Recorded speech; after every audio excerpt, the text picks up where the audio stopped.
Greetings, ladies and gents, and welcome to this latest edition of RE374, where I take old stories I've narrated and update into modern audio standards. This particular story is called Human Superstitions, written by AntiMoneySquandering. Gwyn, was it? That is correct. Michael, didn't see your name as part of the crew. Independent passenger or... Gwyn smiled over his slightly steaming cup of coffee and took a sip. Michael waited for a moment for him to continue. When he did not, he turned his attention back to the breakfast in front of him, rather than endure the silence any longer. The two men sat in the mess hall of the HMS Beagle, which was bustling with hungry early risers. Michael cut into a tomato, causing a spurt of red juice to cascade out onto the table. He swore softly, but Gwyn simply smiled wider. I suppose you would classify me as both in a way. I was hired in a mercenary capacity. Michael looked up and failed to hide the look of surprise that briefly crossed over his face. He nodded and looked back down at his breakfast, his cheeks reddening slightly. Gwyn seemed unperturbed, calmly sipping at his coffee. He wore his hair unfashionably long and hanging in intricate braids, accentuating the odd dark auburn color. He also seemed real thin, as if the coffee he was so enthusiastically imbibed was all the nourishment he took. Michael himself was by no means considered muscular, but he also did not portray himself as a soldier. He coughed awkwardly when he realized he was staring and pushed his now empty plate away. He poured himself a coffee, and after a moment, leaned over to top up Gwyn's, who nodded appreciatively. Really like the coffee, huh? Michael remarked, leaning back in his chair and gazing over at his eccentric, accidental companion. I still am getting used to being up this late. More mentally than physically, of course, Gwyn answered, finally putting his cup down and tapping his fingers on the table. They clicked audibly, and Michael noticed that the nails were clean, shaped, but long. That had been something of a fashion statement amongst some of the other men of late, though theirs were usually also brightly colored. He idly wondered if he should try it when the man's words registered, and he frowned, looking back at his face. It's 8 a.m. He looked around at the other ship members, who chatted quietly as they ate. He laughed, turning back. Late night, her buddy. Day after now. Gwyn replied, smiling again but stopping the wrapping of his fingers on the table. Tell me, Michael, if it is not too rude to pry, what made you decide to join this vessel? Michael gulped some of his coffee while he thought on the question. He knew what he'd told his mother, of course, to convince her not to worry. His father had been all for it, before spouting off some of his usual ramblings about Mother Earth. That she would always be with him, even in the depths of space.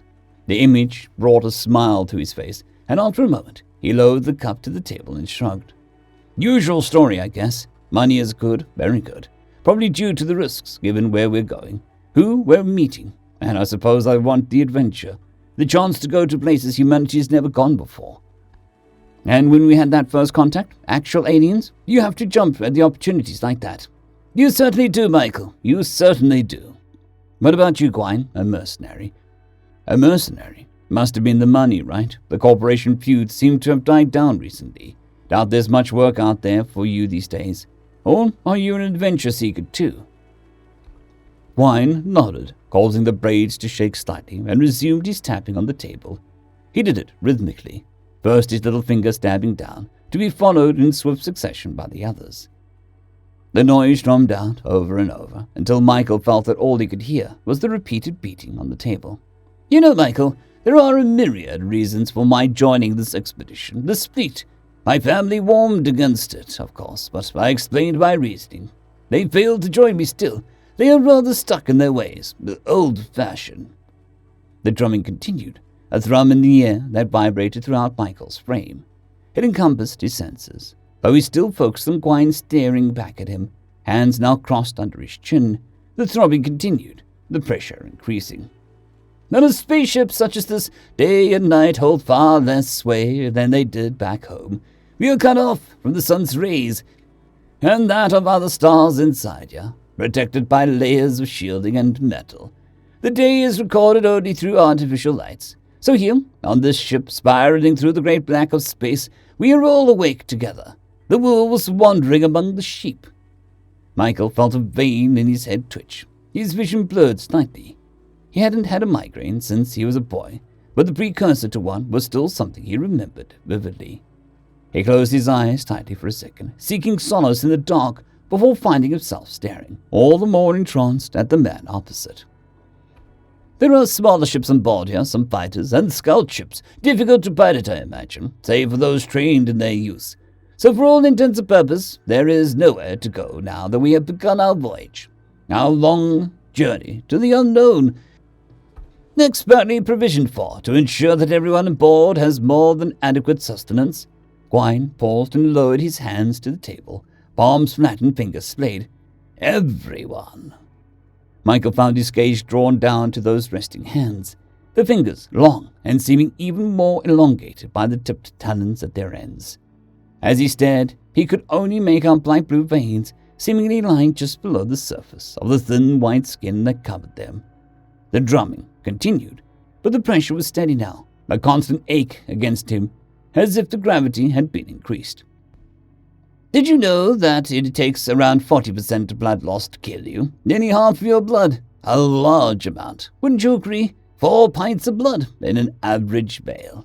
An awfully large amount. One would have to be terribly greedy. No, a pint is sufficient. You've donated blood before, on Earth or on a station, yes? Only a pint, for those of us who are civilized in any case. What is happening? Do not worry about it, Michael. I don't intend to cause you any harm. The effects are temporary. You will recover fully within an hour or two, may even develop a slight immunity. I do apologize for the inconvenience. I will ensure you are compensated, but please indulge me for a few more moments. Gwyn sat up, his back ramrod straight, and briefly glanced around the wider room. Michael could perceive it as little more than a blur, like a heat shimmer above the road in the midst of summer. Michael paused and moistened his dry lips, before struggling to get out the word, Why? Why, not what? Gwyn paused and tapped one slightly curved nail against the pale cheek. Your file said that your parents raised you pagan. Even with that slight resurgence in the last century, it is still considered a novelty. A blurring of old true paganism and the tales humanity has been telling itself since they had the words to speak them. Most are atheists still, though some cling to newer religions. That ridiculous technology one seems to have gained a lot of traction. But I digress. Yes, it seems that you already know what I am, don't you? That is part of why, Michael. I figured your mind more fertile to my dialogue than some of your colleagues. Why have I revealed myself at all? Now that is a more interesting question. Gwyn blew air softly into Michael's face, and he felt the pressure lessen slightly, and continuously, as if he was a diver returning to the surface. He breathed in and was surprised that the breath he inhaled smelt sweet, like fruit. We've always been there. Humanity's little superstitions were more than just that. You're actually a perceptive group, if rather dull in herds. We have watched humanity for centuries and stayed in the night, in the collective fear that you feel of the dark. We have fed on you, yes, but we have protected you as well, recruited you in some instances, and when you took to the stars, we felt apprehension that you would leave us behind, then excitement at this new chapter in our histories. At the thought of something truly new in lives that had exhausted nearly everything the world had to offer.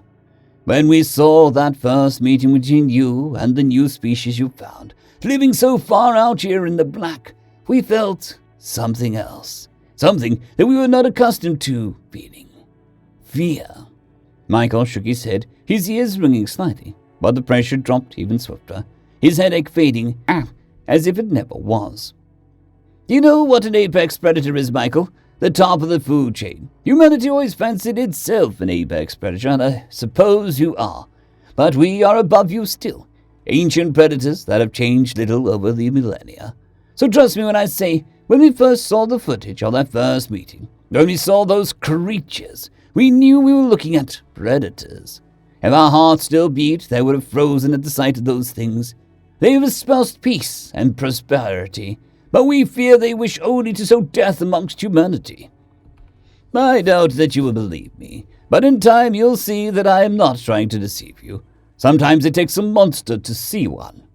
Gwyn smiled, all wider this time as the sounds of the mess hall began to filter back in. The clinking of cutlery cups. Michael ran a hand over his shorn head and opened his mouth, closing it again, silent. Gwyn stood abruptly, his movements precise and coordinated. He walked around the table, bending down to speak, and Michael found himself leaning in against his better judgment. It may also take monsters to kill monsters, Michael, which is where we come in. Humanity's own ancient monsters. And we're not going to give you up without a fight. End of story. I'd greatly like to thank our Tier 5 channel members, Caspar Arnholtz, John Creighton, Manatharia, 050, Dragzoon WRE, and Elijah Silvercross. Thank you very much.